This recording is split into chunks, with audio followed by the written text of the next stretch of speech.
Bike নিয়ে চলে যাবো, না দেরি হয়ে যাবে। হ্যাঁ আমি তুলে দিচ্ছি, সাবধান সাবধান যা।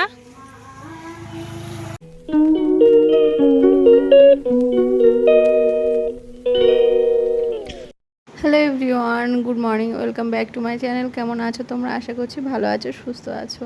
আমি মন চলে এসেছি একটা নতুন ব্লগ নিয়ে। আই হোপ আজকের ব্লগটা তোমাদের ভালো লাগবে। তো এখন বাজে সকাল 10:30। তো ইভানের পাপাও বাড়িতে যাচ্ছে, একটু দরকার আছে, তো সেই জন্যই তো আমি ভাবলাম আজকে থেকে ব্লগটা শুরু করি। ইভান তো ঘুম থেকে উঠেছে একটু আগে, উপরে গেছে, ওর ছোটোমণি এসছে, ওর ফ্রেন্ড আছে, ওর সঙ্গে খেলা করছে। আর আমি তো ওইদিকে রান্না বসিয়ে দিয়েছি, রান্না করছি। আর যত জামা কাপড় কাচাকাচি করেছিলাম সেগুলো এই যে মেলে দিয়েছি। তো শুকিয়ে গেলে তুলে নেব আর কি। বস্তাটা খুব ভালো করে বাঁধতে হয়েছে। চালটা মানে ফেরত দিতে যাচ্ছে, কারণ চালটা একদম রান্না করা যাচ্ছে না, খুব খারাপ চাল আর কি। যাই হোক, মানে ভাত বসালেই একদম পুরো গলে যাচ্ছে আর কি। আর কেমন একটা গন্ধ, আর ভাতটা কালো রঙের হয়ে যাচ্ছে, জানি না কেন। তো যাই হোক, এত খারাপ চাল খাওয়া তো যায় না, তাই না? সেই জন্য যাচ্ছে ফিরিয়ে দিতে। আর তারপরে ও যাবে, বাড়ি থেকে ঘুরে আসবে।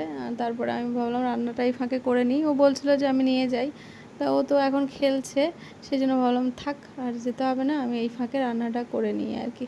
তো চলো দেখি কি কি রান্না করছি, তোমাদের শেয়ার করি।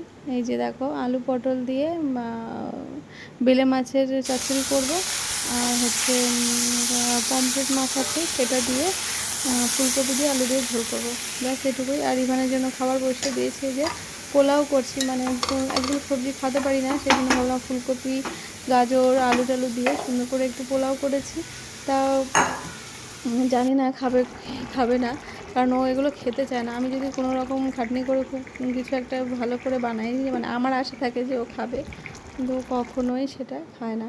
তো দেখো, পমফ্রেট মাছটা ভেজে দিয়েছি, আর ওইটা দিয়েছি, খায় না। ক্যারটসগুলো তুলে তুলে খেয়েছে, একদমই খেতে চায় না। একটু তো খেলে ভালো লাগে, তাই না বলো? ও শুধু যেটা ভালো লাগবে সেটাই খাবে। তো কোনো রকম খেয়েছিল, ঠিকমতো খায়নি আর কি। আর মাছটা খেয়েছে, মাছটা ভালোবাসে যেহেতু। আর তারপরে খাওয়া দাওয়া করে ও ঘুমাচ্ছে। আর আমি এই যে সন্ধ্যার দিকে জামা কাপড়গুলো আছে বাইরে, সেগুলো তুলতে এসেছি। ইভানের পাপাও বেরোবে 7টা দিয়ে, ওর আবার ক্লাস আছে। তো আমি ভাবলাম যে ও একটু ঘুমাচ্ছে, ঘুমাক, পরে তুলবো। তা সন্ধ্যাও হয়ে এসছে, সন্ধ্যা দেব, তারপরে দুজনে চা খাবো। এই যে বেরোচ্ছে, রেডি হয়ে গেছে আমার কর্তামশাই। ইভানকে তখনও তুলে নিই, ভাবলাম যে থাক, আগের দিন সারা রাত ঘুমায়নি, আর সকাল 6টার সময় ঘুমিয়েছে। আর থাক, না ঘুমালে তো মাথা খারাপ থাকবে। আর দেখো, আমাদের বাড়ির সামনে ছট পুজো হচ্ছে একটা বাড়িতে, মানে খুব সুন্দর করে ওরা পুজোটা করে আর কি।